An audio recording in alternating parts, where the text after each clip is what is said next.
নাম ছাড়া জীবনের কোনো গতি নাই। নামই পরম ধর্ম, নামই পরম গুরু। তাই একদিন এক বাবাজির আশ্রমে বনের মধ্যে বাবাজি ভজন করতেন। তো সেখানে বৃক্ষের উপর দুটি পাখি বসে থাকতো। তারা প্রত্যেক দিন সেই বাবাজির কাছ থেকে প্রভাতে কীর্তন শ্রবণ করতেন, আর দিনের বেলায় আহারের সন্ধানে তারা বহুদূর চলে যেতেন। একদিন এক দেশে গিয়ে ভাবছে, তাই তো এক কপতিকে বলছে, জানো কপতি, আজ আর সারাদিন আমাদের কোনো আহার জুটবে না।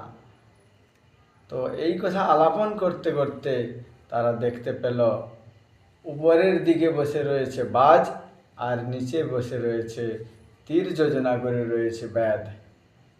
তো এমন সময় বলছে, কপতি বলছে, কপত, আর আহারের চিন্তা করতে হবে না, সম্মুখেই আমাদের মৃত্যু। উপরের দিকে বাজ আর নিচে রয়েছে আমাদের ব্যাধ। তো এমন সময় কি করা যায়?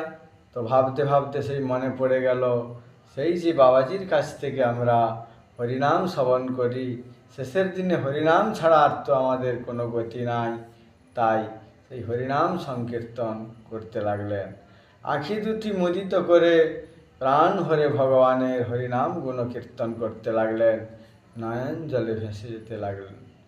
তো এমন সময় ভগবান শ্রী গোবিন্দ আমার ভক্তাধীন, তিনি ভক্তির উপর কৃপা পরবশ হয়ে কী করলেন না, একটি কাল সর্পরূপ ধারণ করে সেই গাছের উপর থেকে বেয়ে বেয়ে এসে সেই যে ব্যাধ তীর সংযোজন করে দাঁড়িয়েছিলেন সেই ব্যাধের পায়ে ছোবল মারলেন, আর যা ছোবল দিল তার সেই তীর ভ্রষ্ট হয়ে সেই বাজকে বিদ্ধ করল।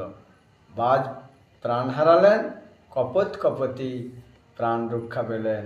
এই তো হলো নামের মহিমা। যেজন হরিনাম করেন, ভগবান তাকে নিজ গুণে কৃপা করে চরণের দাস করে নেন। নিতাই গৌর প্রেমানন্দে হরি হরি।